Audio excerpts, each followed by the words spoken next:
Years the 1945। दुनिया एक नए मोड़ पर थी, एक ऐसे मोड़ पर जो इतिहास में अमृतक बन गया। दुनिया युद्ध से थककर एक नए शांति के युग की तलाश में थी।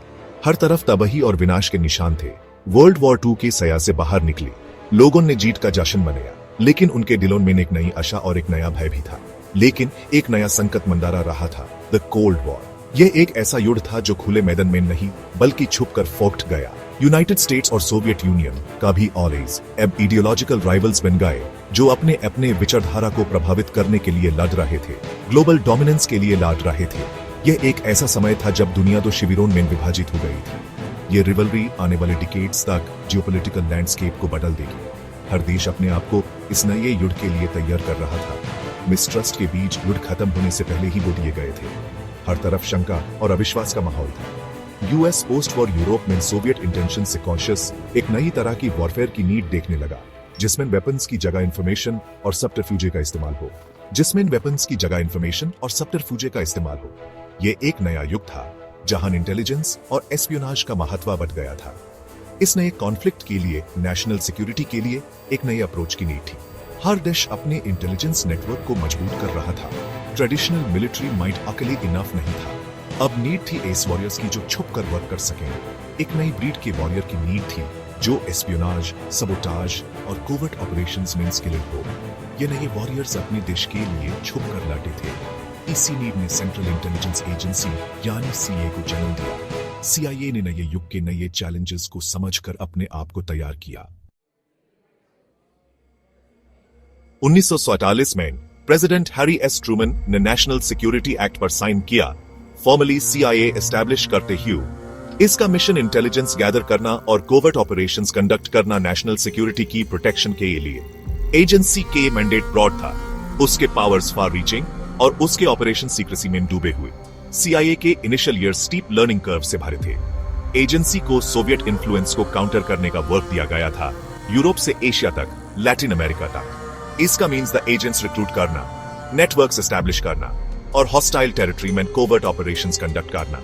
कोल्ड वॉर ने दुनिया को दो ब्लॉक्स में बांध दिया था, द वेस्टर्न ब्लॉक यूएस की लीडरशिप में और the eastern block Soviet union की कंट्रोल में। सी का मिशन था कम्युनिज्म को स्प्रेडिंग से स्टॉप, अक्सर किसी भी वैसे। कोल्ड वॉर के दौरान सीआईए के कोवर्ट ऑपरेशंस उतने ही डेयरिंग द जितने कंट्रोवर्शियल। ये ऑपरेशंस दुनिया भर में छुपी हुई थी और इनका असर हर कोने में महसूस किया गया।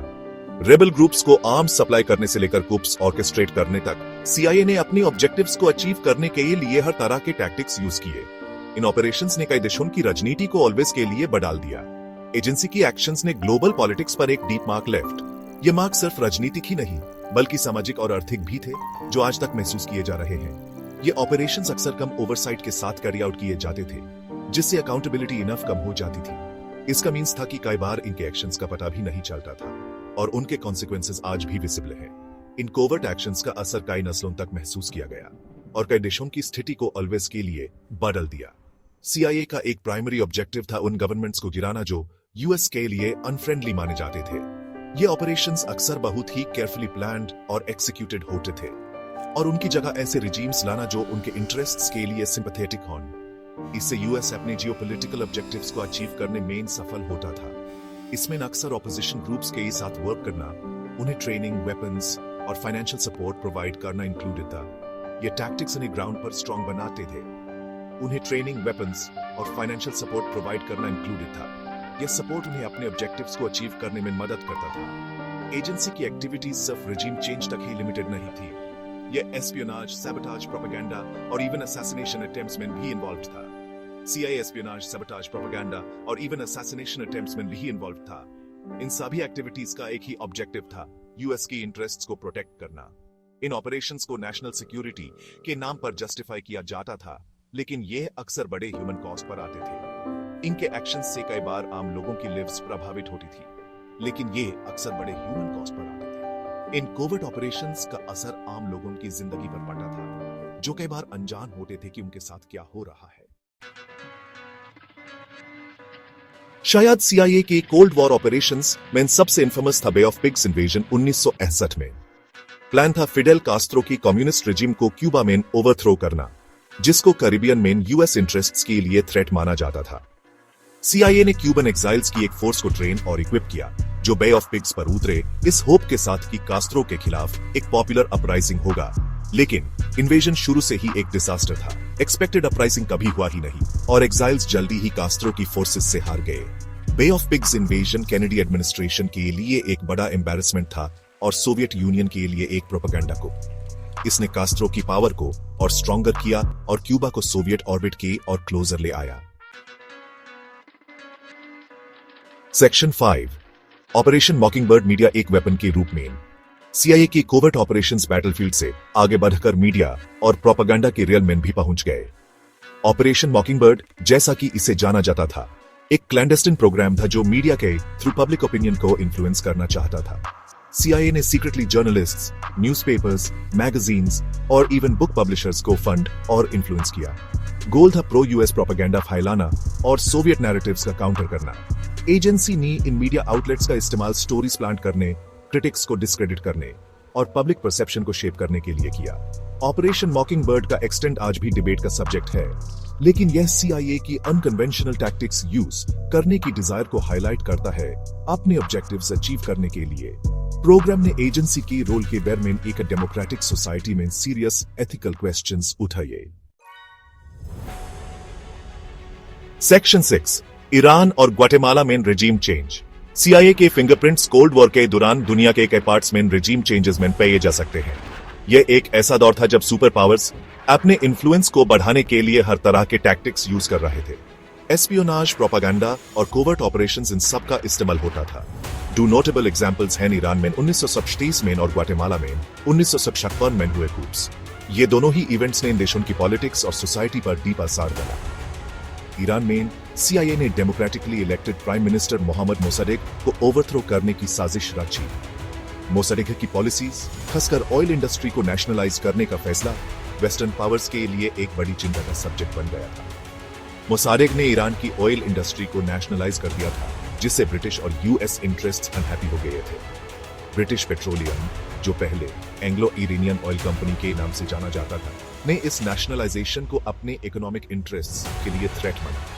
CIA ईरान में सोवियत इन्फ्लुएंस से फीरिंग हुई शाह मोहम्मद रेजा पहलवी को एक प्रो वेस्टर्न मोनार्क के रूप में इंस्टॉल करने में मदद की। शाह के रूल ने ईरान को वेस्ट के साथ अलाइन किया, लेकिन इससे ईरान के अंदर पॉलिटिकल अनरेस्ट भी बढ़ गया। ग्वाटेमाला में CIA ने जकोबो आर्बेंज गुज़मान की गवर्नमेंट को जिराने में की रोल निभाया। आर्बेंज की पॉलिसीज, जो लैंड रिफॉर्म्स और इकोनॉमिक इंडिपेंडेंस पर फोकस करती थी, ने US के इकोनॉमिक इंटरेस्ट्स को चैलेंज किया। आर्बेंज, एक लेफ्टिस्ट रिफॉर्मर, ने लैंड रिफॉर्म्स इंप्लीमेंट किए जो यूनाइटेड फ्रूट कंपनी, एक पावरफुल US कॉर्पोरेशन, के इंटरेस्ट्स के लिए थ्रेट थे।